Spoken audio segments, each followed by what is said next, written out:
on va découvrir comment utiliser les articles en anglais. Alors, le un, une en anglais se traduit par e.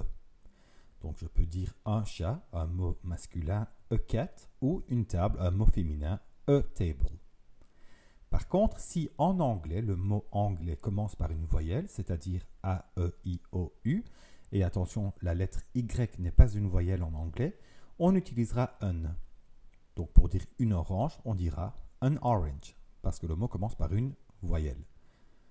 An apple, an elephant, an airplane.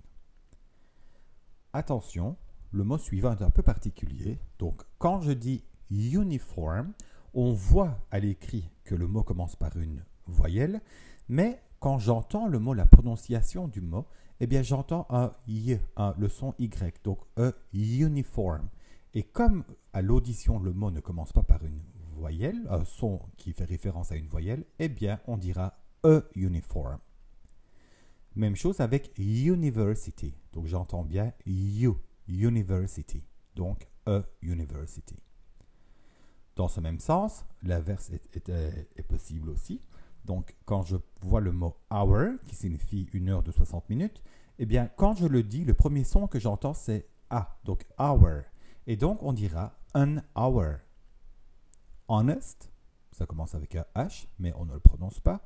Et donc, an honest girl, une fille honnête. Le lalet se traduit par the. Le livre, la voiture, les enfants, donc masculin, féminin, pluriel, c'est the pour tous les articles définis.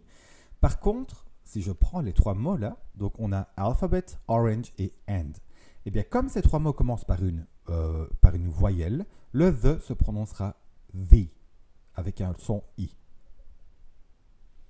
Alors ici, je vous mets trois petites informations supplémentaires. En anglais, devant les métiers, devant les noms de métiers, on met toujours un E. Donc en français, on dira « je suis médecin ».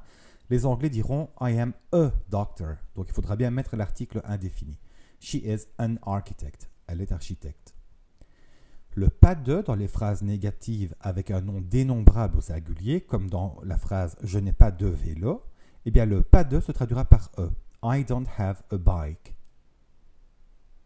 Et alors, le par dans les expressions de temps, comme dans 2 fois par an, 1 fois par mois, 5 fois par an, etc., etc., on traduira le par e. Donc, twice a year, once a month. Voilà, j'espère que cette vidéo t'aura été utile. Si tu as des questions, n'hésite pas à les poser en commentaire.